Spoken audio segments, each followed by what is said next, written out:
Hello, love. Welcome to installment number 2 of Wildcard Wednesdays. This is where we get into any topic from a spiritual perspective, from a perspective of expanded consciousness, an esoteric perspective, a deeper understanding of things that we could be facing day to day, but even more spiritual and esoteric topics or topics connected to the occult, okay? Today is a long-awaited one. Believe me, I've been waiting to do this too. It was requested. And this is the first request that I am tackling on the alchemy of Virgo.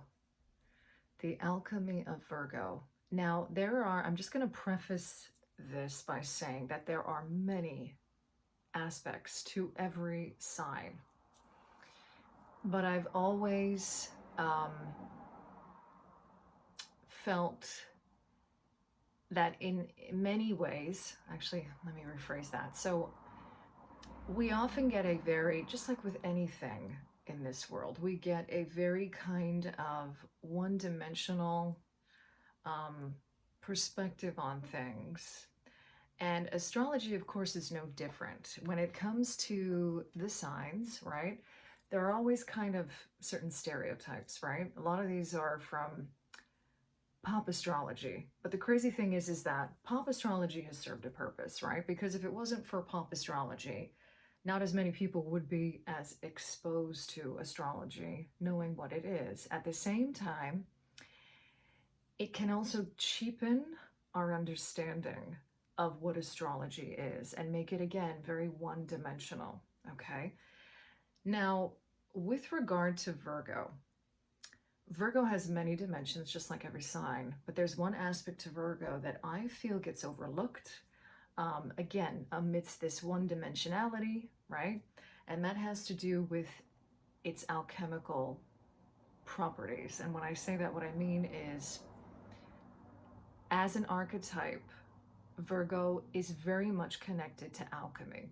And the alchemy in the classical sense, the hermetic sense of alchemy, okay?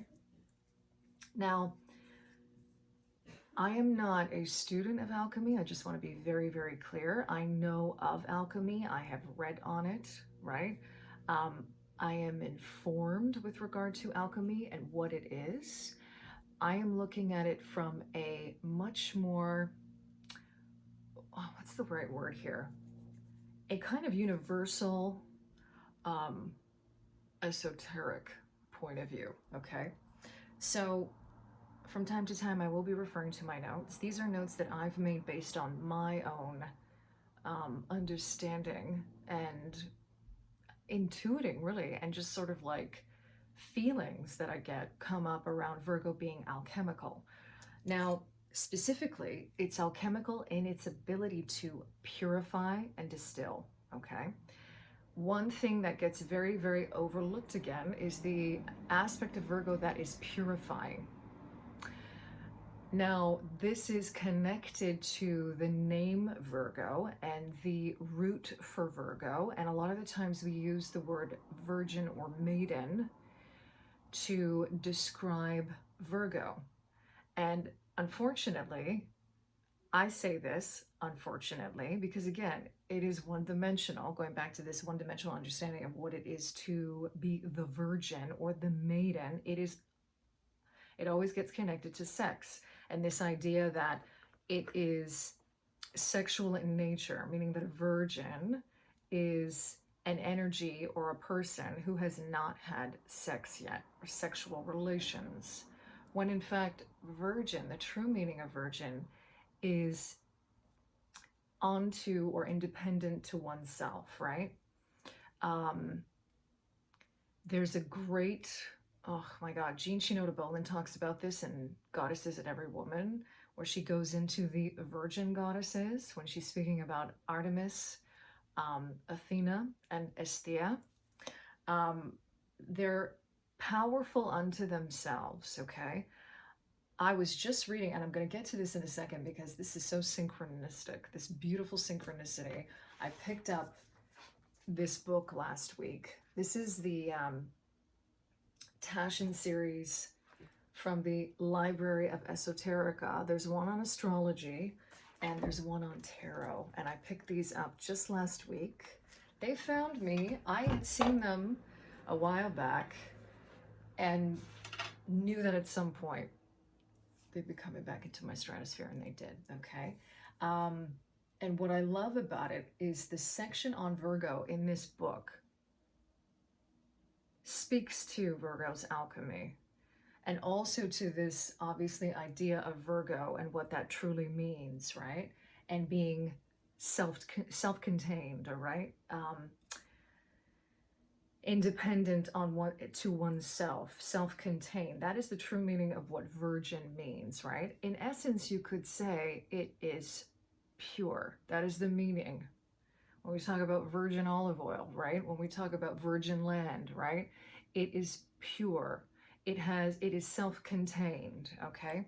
That's the essence of what it means. And I'm just going to read this little excerpt from the astrology book here. And look at the title for Virgo. Transitory mutations, which I think is beautifully fitting for Virgo's alchemy. And I'm just going to hold up the image here too on the first page, which I absolutely love, because you can see also how this energy of purity is interacting with Earth, okay? We'll get to that a little later, Virgo being an Earth sign, okay? So I'm just going to read to you this section. The term virgin had a different meaning prior to Christianity, meaning self-contained, rather than today's association with the breaking of the hymen. Also, vir, and this is of Latin origin, if I'm not mistaken, means strong. A Virgo then would be a strong woman, not a chaste one. Self-sufficiency, and this goes back to the virgin, right? Self-sufficiency is a characteristic ascribed to Virgo, who as an earth sign has an appreciation for physical pursuits of all kinds, including sex, right? This has nothing to do, again, with virgin in the sexual sense. Like all earth signs, Virgo tends to the practical aspects of life, but being a mutable sign has a broad outlook and welcomes transitions. This is where we get into the alchemy of Virgo. Fittingly, Virgo arrives at the end of the harvest season, and we'll get into that in a second as well. Indeed, Virgo is connected to grain goddesses, right? Virgo is less the detailed perfectionist than the endlessly adaptable and capable creator, who helps tie the end of one season with the beginning of the next. And this is where my real understanding around it being alchemical started in the first place, okay? Because this is also kind of I have a lot of Virgos in my life, and I absolutely love them. And Virgo is significant to me, especially in my own astrology chart as well. And being a Sun Libra and having Virgo before Libra, there's an interesting dynamic that works there as well. And this is coming from a personal point of observation as well. And all of it is tied into this idea of alchemy, okay? Virgo is devoted to service and illumination, which comes to her through her actions. As the sign that follows Leo's creative drama, Virgo brings the enthusiasm and the energy of the self back to the earth, adapting it to meet more collective needs, okay? Now, when you look at Virgo in the wheel of the zodiac, Virgo comes between Leo and Libra. It is a mutable sign. I feel all mutable signs are alchemical in nature because that is the essence of what it means to be mutable, okay?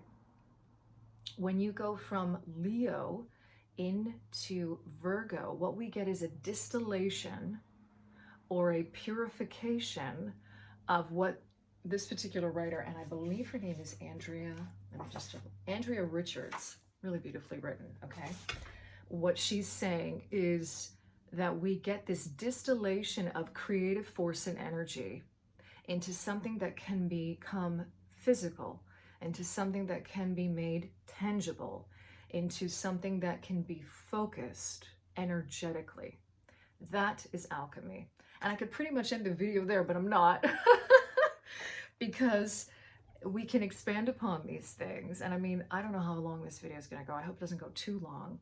But I'm just going to basically read off of the rest of my notes to you here.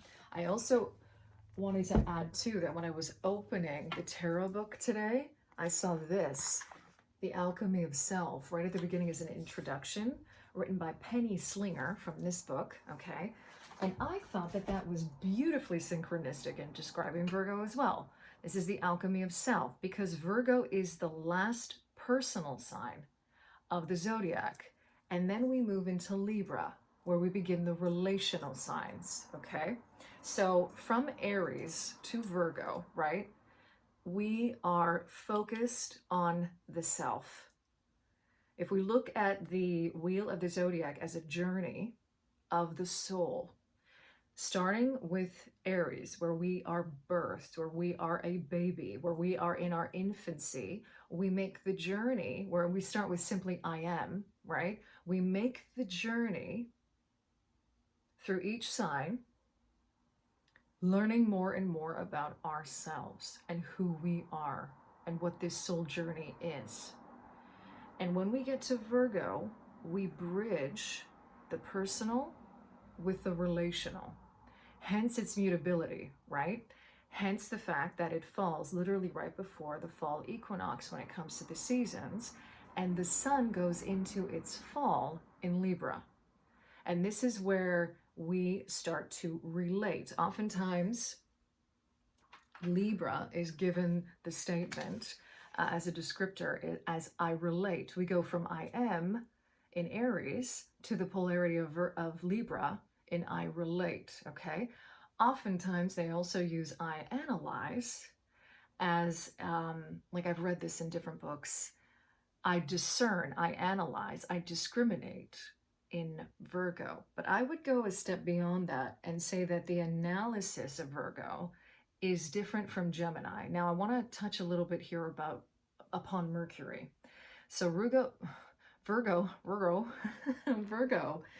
is ruled by Mercury, and so is Gemini, but their expression is different. And I often refer to Virgo as Mercurial Earth. And I think that it's interesting that Virgo is an earth sign, but it's also very telling as well. Because Virgo,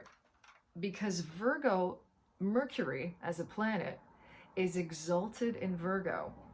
It's not exalted in Gemini, okay? And what that basically means is that it's in a very favorable position when it is in Virgo, meaning that it likes it there, right? Mercury I kind of see Mercury and the mercurial aspects that we so often associate with Gemini, like being quick, communicative, a little bit all over the place, right? Very quickly gathering details, working within this sort of earth plane, right? Because a lot of earthly things when it comes to communication and connection are ruled by Mercury, right? Very much connected to Mercury. It's almost like Virgo takes all of those things, all of the details, and integrates them. You could almost say that if we were to look at the archetype of Gemini with Mercury as a kind of split mind almost, right? Or a dualistic sort of two things at the same time working, Virgo takes that and distills it. It makes it practical. It makes it more efficient. It applies it somewhere. Because the idea here of Mercurial Earth is, I kind of see it sort of like clay or wet sand, or sand even, you could say, right? Where you can shape it, right? You can mold it into something tangible. You know, it's not just about ideas floating around in the ether. It's about actually making that into something. Okay. Let me just, yeah, I've written here the efficiency of the analysis and putting this into the action of the physical. That's alchemy, right? Mercurial earth. And I'm just going to touch a little bit upon the earth temperament too, and how it applies to this mutable aspect, right? So when you think of, I'm just going to kind of throw some words out here and kind of let you see how this alchemy applies, right? Kind of give you space to intuit it maybe yourself. Earth as an element is feminine, so it's receptive, right? It's more inward focused. Again, it's more self-contained. There's an inward strength that oftentimes isn't visible because it's directed inward. It's also practical. It's sensible, tangible, physical. It concerns itself with the physical world and our physical existence, right? The material world, even our possessions, the things that we have, right? That we can touch. And mutable is the ultimate in terms of adaptability, being flexible, being versatile, adjusting to your environment and your circumstances. So these all apply. So when you take this beautiful energy of the earth that is stable, that is grounded, and you add this adaptable quality to it, you get this incredible channeling of an energy that in essence is, like I said, alchemical. Like you can, it's a creative energy, putting something into the physical, okay? Taking, bridging the self and the understanding of self, and now putting it out there into the world, creating this bridge. And I want to add really quickly here too, before I forget, that in ancient depictions of, and I think it was very much during the Greek and Roman era, if I'm not mistaken, because I can't remember where I saw this, and I think it was a classical astrologer, Hellenistic astrologer, that was talking about this. In ancient depictions of the constellations of Virgo, you actually see her as a winged woman, and she's somewhat, they've connected her to Astrea, which is she's like a star maiden. And in one hand, she's holding a sheaf of wheat. And in the other, she's actually connected to the scales and Libra. And I can't remember, like, it's one of those, I remember, again, in my own understanding of it too, I was like, that's significant in terms of her transitioning and being that the transition and the alchemizer, right? Between the energy of the self, moving from Leo, distilling that into Libra, where we begin to relate to others, okay? Now, in the tarot, we know that the Hermit is connected to Virgo, and that the Magician is connected to Virgo as well. So even those two as archetypes, we've got Virgo in the Hermit being that aspect of self-containment, right? And purity, going deep within oneself to truly understand the pure essence of self, right? Where we come from, right? Oftentimes the Hermit is associated with that, our connection to source, our light, our divinity, right? And tuning back into that. The number 9 is significant as well with the Hermit, because we get, again, the ending of a cycle and the beginning of a new one, very much like Virgo is the ending of this particular season as we move into the next, right? Into Libra. The Magician, I think, pretty much says it all, because the Magician, you could argue, is the Alchemist, right? And that, again, is associated with Virgo. I also personally find that the 9 of Pentacles and the 5 of Pentacles reflect a kind of duality with Virgo as well. One of the things that I do want to bring up here is that, interestingly enough, this is connected to the 5 of Pentacles. I was guided, without even realizing it, to grab a piece of black tourmaline for this reading, and I want to share that here now, because one of the aspects, the alchemical aspects of Virgo that can go a little wonky sometimes, is all of that beautiful ability to distill, to take all in all this information and distill it down, can sometimes go in the other direction of poverty consciousness and also victimhood consciousness. Okay, this is where oftentimes, because Virgo is the ruler of the 6th house and service, right, it can lose itself in a sense.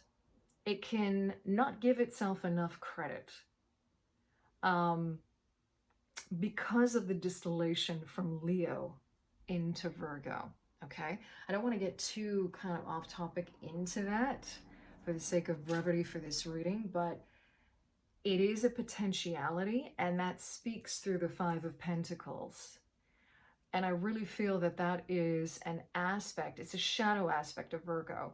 It can be this aspect of Virgo that when they get ungrounded, and that's why I bring in this black tourmaline. I feel like this is a crystal. I mean, so many of us, empaths, lightworkers, starseeds, and healers, really benefit from using black tourmaline, but I feel for the purpose of this reading and the alchemy of Virgo, black tourmaline is a great crystal to work with because it's incredibly grounding, and it grounds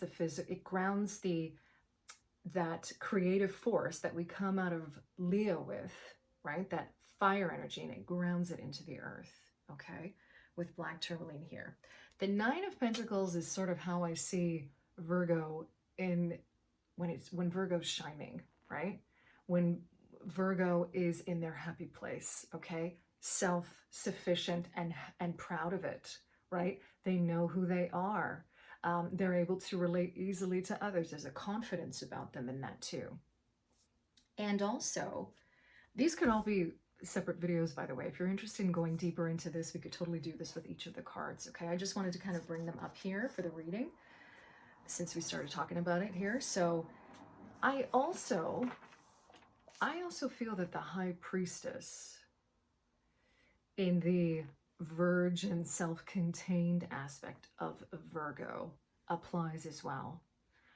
Virgos are actually, we're all intuitive, disclaimer, but when I say this, I mean it in the context of what we have preconceived notions about Virgo, okay? Virgo is incredibly intuitive, and it is, if you look at it from sort of an evolutionary astrology perspective, where you put Virgo on a chart and you look at Virgo as if it were in a rising position, right, as the ascendant, and move through the signs. And this was something that was brought to my attention not too long ago by Fixed Air Moon, Brian Scarborough, the astrologer. He was, working through the path of Virgo, and obviously Scorpio rules the 3rd house in Virgo, right? That's an incredibly intuitive, deep thinking sign, right? So these are things that we often overlook with Virgo, right? And I feel that that kind of connects with the High Priestess a bit too. Now, there are certain, obviously, connections to Virgo with the minor arcana. You know what? I'm going to leave that. I feel like that might be a whole other video because I don't want to make this too long. Yeah, I'm getting kind of the nod for that. But a lot of what we get from the Hermetic Order of the Golden Dawn and the creation of the Rider-Waite-Smith deck is connected to these aspects of the minor arcana and how they relate to Virgo in the, I think it's the 8th, 9th, and 10 of Pentacles, the 8, 9, and 10 of Pentacles, and how they're connected to Virgo. This is reflected in Ciro Marchetti's Tarot of Dreams, right? That particular deck, and I've worked with it here before, where you see Virgo and certain signs and things like that. And also the work of Corinne Kenner, who's written Tarot and Astrology, which is also informed by the Golden Dawn too, okay? That could be a whole other video. I feel like that's a lot to talk about.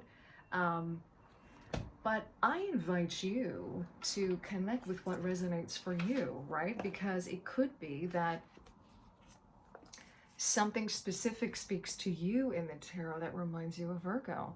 One particular thing that I found interesting, and this was in Corinne Kenner's book, Libra and the Queen of Swords overlaps with Virgo. So there are aspects of Virgo as well in the Queen of Swords, which makes total sense to me because the Queen of Swords is very discriminating and analytical, and she is self-contained, okay? So there you go. Okay, so 25 minutes in, I'm going to share with you just a couple more crystals here and get into the messages through spirit and any beings that want to come through to give us, and even the archetype of Virgo herself that want to come through here to speak to anything beyond what we might understand already Virgo to be as an archetype, okay? So bringing in the energies of selenite into this reading, because this is a cleanser and a purifier, okay? Very much resonated with this. And clear quartz. And I love the fact that this clear quartz has a point, because it's very much about, again, being very efficient in how it transmutes its energy, how it will alchemize that energy, right? And discriminating in that way. Very discerning. Okay, so I'm starting with the Giant Rider-Waite-Smith, aka Pamela's Genius, and I've been guided to ask for the Moonology deck. It is a new moon today. Happy new moon. I'm going to start with the Moonology deck. And let's see where the energies want to take us from there. And right away, I'm already seeing the image from an astrological calendar. You know what? I should bring that out. Connected to Virgo. Very much connected to Virgo. Because there's also this quality of Virgo. I'm going to get it. Just give me 1 second here.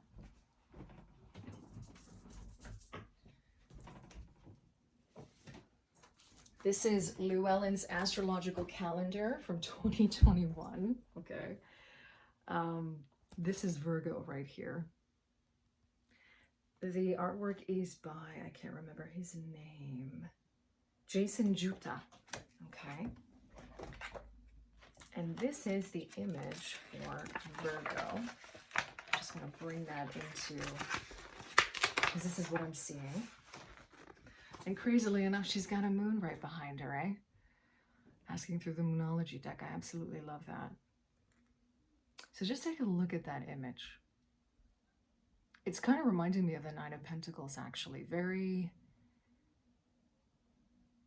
And there's kind of an aspect of the harvesting here, right? Having sown certain seeds of the self. That's another thing that's coming through. And harvesting those seeds.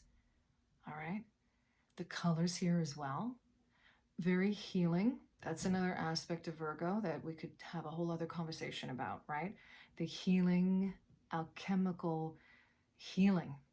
And actually, I'm getting a nod here from Archangel Raphael with that. He actually came through when I was setting up this sacred space to speak to the fact that much of his energy resonates with Virgo. And he goes, you know, it is a Wednesday. Wednesdays are associated with Archangel Raphael. Doing this on a Wednesday, associated with Mercury, right? And that in turn is associated with Virgo.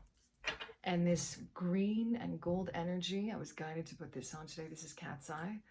And I love how there's yellow and gold thread that runs through this, right? So that's another aspect of it as well. Very healing, and healing is alchemical. Healing is alchemical. You can even argue that purifying the body, right? Again, associated with Virgo and this idea of purification. The answers you need are coming. Full moon in Gemini. I feel like that's interesting because with the full moon in Gemini, it's opposite the sun in Virgo.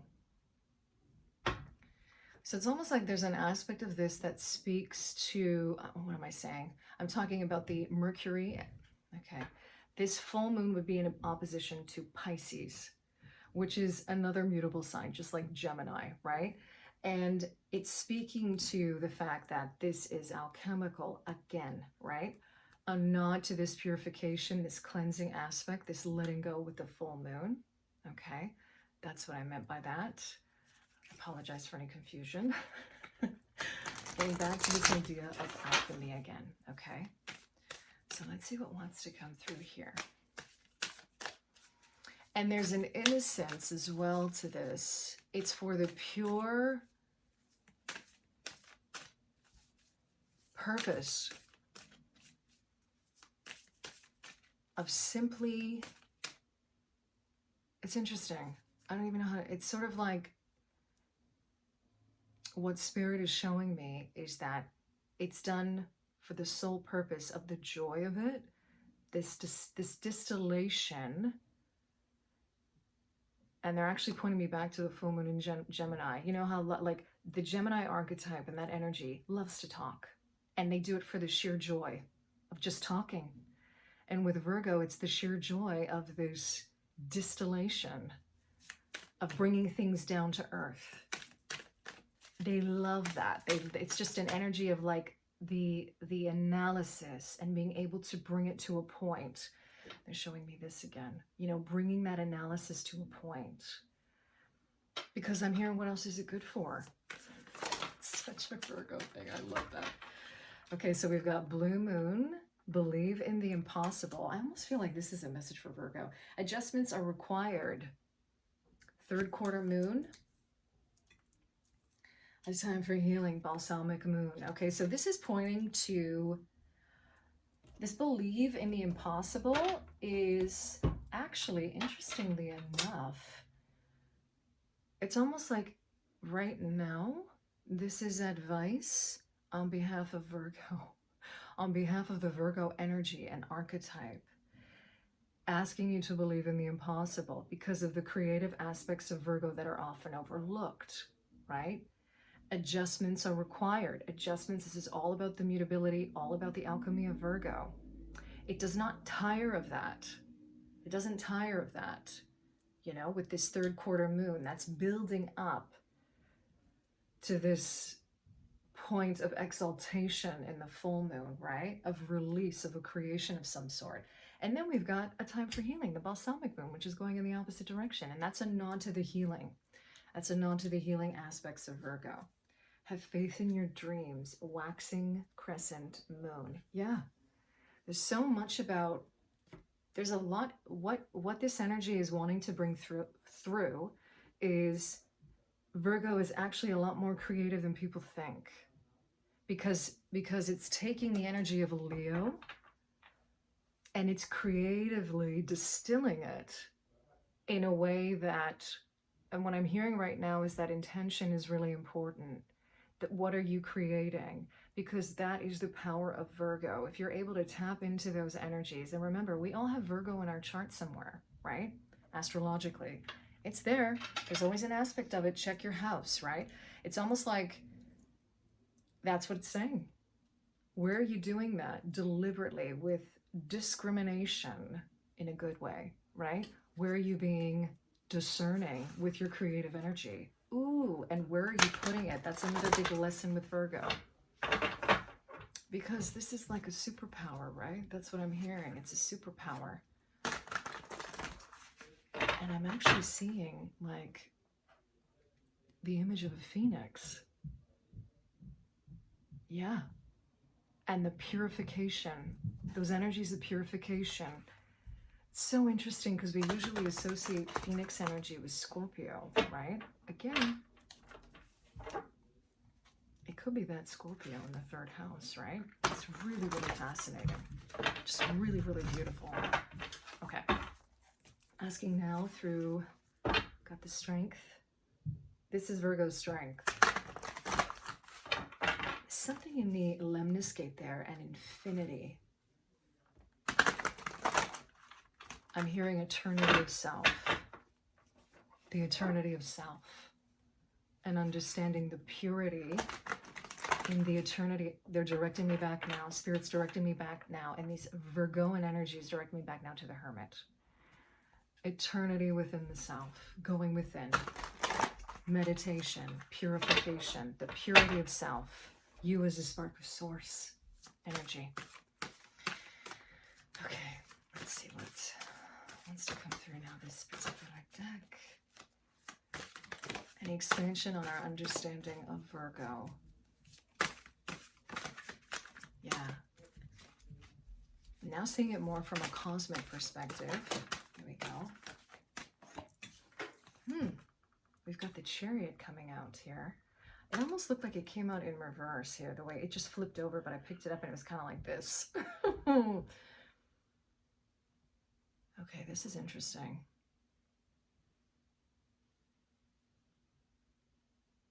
This is interesting because it connects back to the moon, the seasons. I'm hearing time holder. Yeah.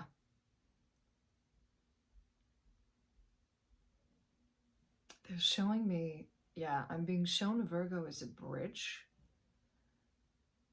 Wow. Okay. So there's a connection here, and they actually want me to hold it in reverse and show this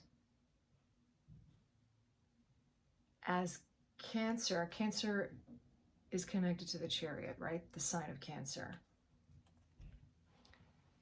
The 7 is the number of going deeper and being discriminating again. It's connected to Virgo. That's interesting. Very interesting. Analysis in the 7, but also that a Cancer that's in reverse, meaning the energies of a Cancer that are out of whack actually benefit. Like the antidote to that is the energy of Virgo. That's what's coming out. And they're showing me, again, that duality and the integration of that duality in the Chariot rider. Very similar to those energies of alchemy in Virgo. Being able to bring these two aspects, like the dual mind, to distill them together, to analyze and bring them together. And we got the 7 of Pentacles at the bottom of the deck. 7 of Pentacles. The focus, the hard work, that's a nod to, this keeps on coming through in terms of intention and how important intention is in your work. This is the lesson that Virgo wants to give us. Here for the ELSH Collective, awakened and awakening souls. Doing the work, but making sure that your intentions are pure, that they are clear. And we got 2 7s here. This is the energy of going deeper, the energy of balancing the intuition with the intellect. I love this. Like I would have never, again, thank you, Spirit. I would have never, thank you, the energy of Virgo. Just bringing these things together is just beautiful. Look what's underneath the 7 of Pentacles. Yeah. Yeah. And see how those those duality points are being brought together in both of these figures, in the Charioteer and in the High Priestess. Walking that middle way. The middle way. Measured. You know? When you add a 2 and a 7, you get a 9, which is the Hermit. That initiation of self into the other. One thing that I feel they want to end on here is the importance of relating, because they're showing me the next step. And this is a specific message now. It wants to come through for the ELSH Collective. This is about taking all of the beautiful things that you've integrated in yourself and then relating them to others, being of service. That's what Virgo represents. Interestingly enough, I'm going to end on this. Virgo's polarity is Pisces. Pisces is often associated with the energies of Jesus Christ, and Christ consciousness, right? Because it is all the signs in one. I mean, in many Christian traditions, The fish is representative of Christ, right? But what Spirit is showing me is that that polarity is actually it's a spectrum again, and it's connected. And that service aspect is in both. And that the Virgo reflects those Christ energies in Pisces being its polarity. And Pisces does the same by taking the discriminating qualities of Virgo, the ability to put this service into practice. Because it's always about balance, right? Right. It's always about balance. Bringing those things back into balance and having that spectrum. You're always working within a spectrum. And there's a big nod here to being of service and putting yourself out there. Being grounded in yourself. That's what Virgo is, being grounded in yourself. Okay. I'm going to end it there. Thank you, Spirit, and the beautiful Virgoan energy for being a part of this reading. I thank you for being here. If you have any questions, comments, if you want to expand on some of the tarot and its connection to Virgo, please let me know, okay? And of course, share this video with your beloved Virgo. Thank you so much for being here. I'm sending you so much love wherever you are.